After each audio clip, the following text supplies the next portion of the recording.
I'm going to show you how to make the handle for the mallet now. So obviously we'll need to go to Onshape and make a new part studio. I'm going to go ahead and make a new sketch, choose this, get rid of my planes.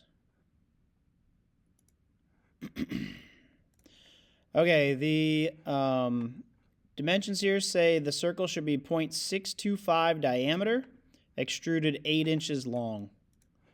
So I'm going to make a circle,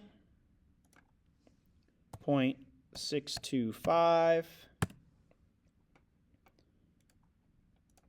I don't like the origin there. There we go. Finish my sketch.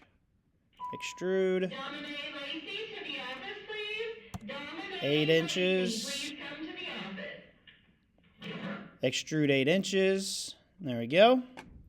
Okay, the next thing we need to do is thread the end of the handle.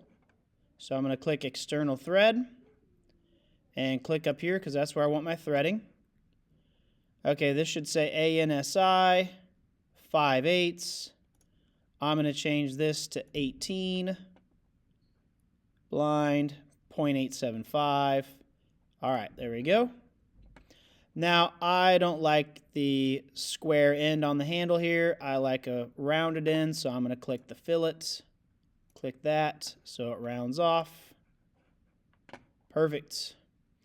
Now I just need to join the mallet handle into the mallet head. So I am going to make a new assembly here.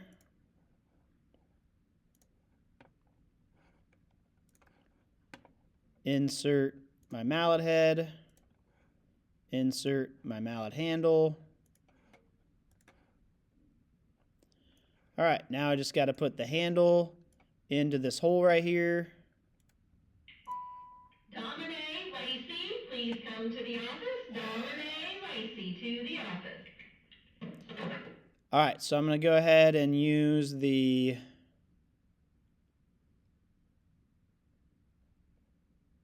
that's what it was, the fasten mate here. And I'm going to rotate the mallet head and then just click on the very inside here of the hole. Well, I need that to show up. There we go. Okay, rotate this around, click on the end of my handle, check, turn it to isometric, boom.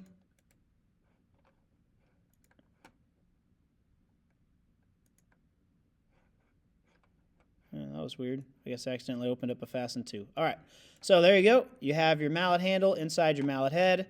If you want to add some text to your handle or your head or the end of it right here, feel free. You do need to color it before you turn it in.